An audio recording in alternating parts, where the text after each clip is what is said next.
Bialistok, 1939. An industrial city with a Jewish majority. Factories owned by Jews, Jewish workers, a network of Jewish schools, Jewish newspapers, Jewish welfare and cultural organizations. A vital, vibrant Jewish community. Of its 91,000 inhabitants, 55,000 are Jews. The factory chimney stacks, the modern houses, the bustling traffic in the streets of this provincial capital, all these give Bialistok the atmosphere of a large metropolis, even though it is only of middling size. Its beginnings are in the 14th century, and it became a city only in the 18th century. The earliest Jewish documents speak of Bialistok near Tiktin. For Tiktin was the city in this region, and contained the largest and most important Jewish community. But in the 18th century, Bialistok was declared a city, and Tiktin became a town near Bialistok. The streets and houses look western. The wooden houses, which were in Bialistok until the middle of the 18th century, all burned in the Great Fire, and since then, only brick houses have been built. In the middle of Kosciuszko Square stands the clock tower. The clock was built by a Jewish watchmaker. At its base is a busy commercial center. Here are the many cramped and narrow Jewish shops, selling haberdashery, houseware, clothing, and footwear.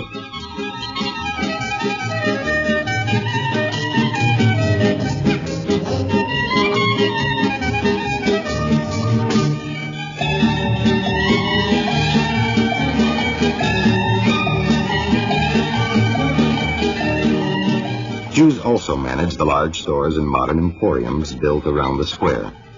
The peasants and farmers from the surrounding area all come to Bialistok. Here in the market is another meeting place between the Jewish majority and the Polish minority. But a casual glance will not easily register the constant efforts of the Poles to win positions in the city's commerce and to displace the Jews.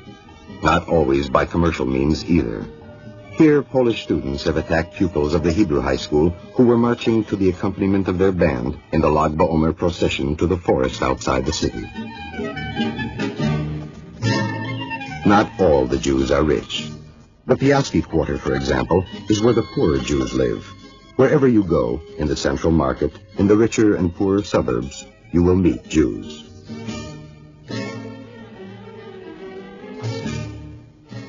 Not far from the market are the two central synagogues. Here is the square named after Dr. Yosef Chazanovich, one of the founders of the Chovevei Zion, Lovers of Zion movement. This is the old synagogue. Its elders relate that the women's section was built by the Duchess Brunitsky.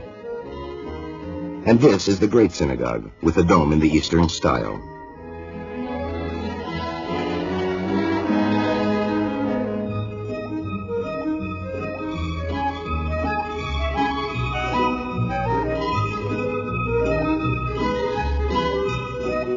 Beside these synagogues are two yeshivas, to which students come from the entire region. One is the Navaradok Yeshiva of the Musar movement, and the other is the Bialistoker Yeshiva. The Jewish Community Council building is the next to the Russian church, which is empty most of the time. The council building bustles with activity. In this house, the creator of the Esperanto language, Dr. Ludwig Zamenhof, was born and lived. The street is named after him, though the Jews prefer to call it Yatkegas because of the many Jewish butcher shops in it. The Great Synagogue belongs to the butchers, but the study house is called Polkavoi because the regimental band played at its opening. The Bialistokers are proud of their large library, which is named after Shalom Aleichem. It contains 50,000 books. Unser Leben, Our Life, and Bialistoker Zeitung, the Bialystok newspaper, the two Jewish newspapers of Bialistok. The new building of the Hebrew high school, where 1,000 pupils study, is the pride of the city's Jewish education system. This evening, the Jewish theater is presenting Mishugayin Tanz, Dance of the Madmen. Lodgings for the ill and institutions of mutual help, a trade school where the language of instruction is Yiddish, and 5 Jewish high schools. These are a further expression of organized community life. A weaving factory, one of many in Bialistok, Jewish grinding mills and textile works. The first weavers were soldiers from Saxony in Germany who remained in the city after the Napoleonic Wars. Jewish capitalists helped them set up their textile works, but very quickly Jews learned the trade and took the place of the German experts as weavers and spinners in factories and as subcontractors in their own cramped homes. The many Jewish workers organized in a trade union made their mark on Jewish Bialistok. The Jewish Workers' Organization called a strike as early as 1882, and at the end of the 19th century, there was already an underground newspaper of the Jewish workers' movement.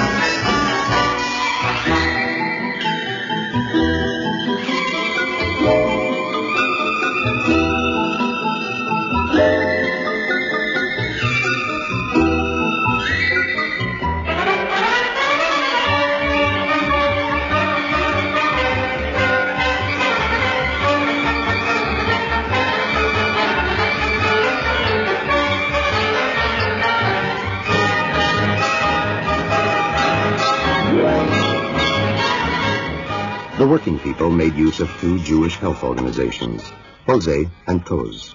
Toz established a convalescent home, and Oze runs recreation camps in the country for workers' children in the summer.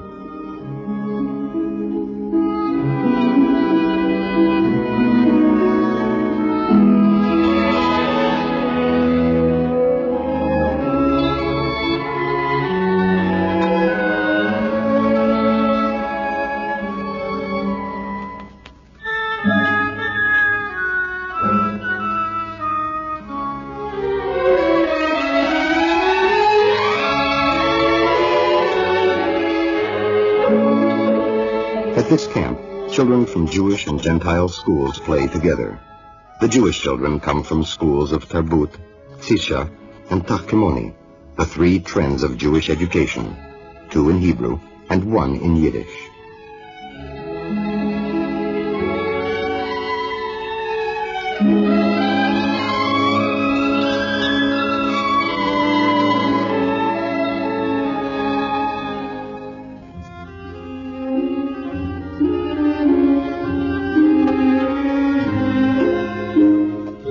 This is the famous Bialistoker pretzel, the bread roll loved by all Bialistokers, young and old.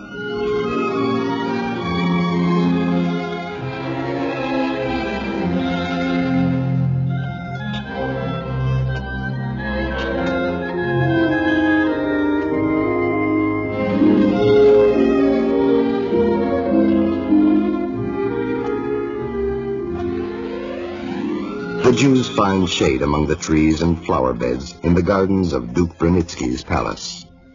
This is the last trace of the huge estate where the Duke built the city center on the bank of the Biala River.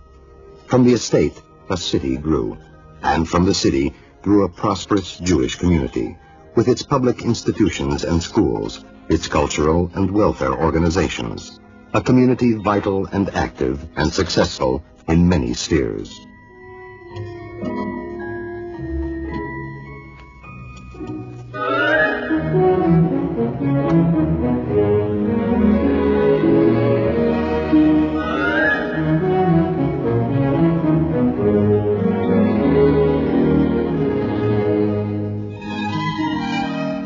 Through the flowers in the beds, one does not see the approaching storm. This is a brief glance at Jewish Bialistok in the summer of 1939.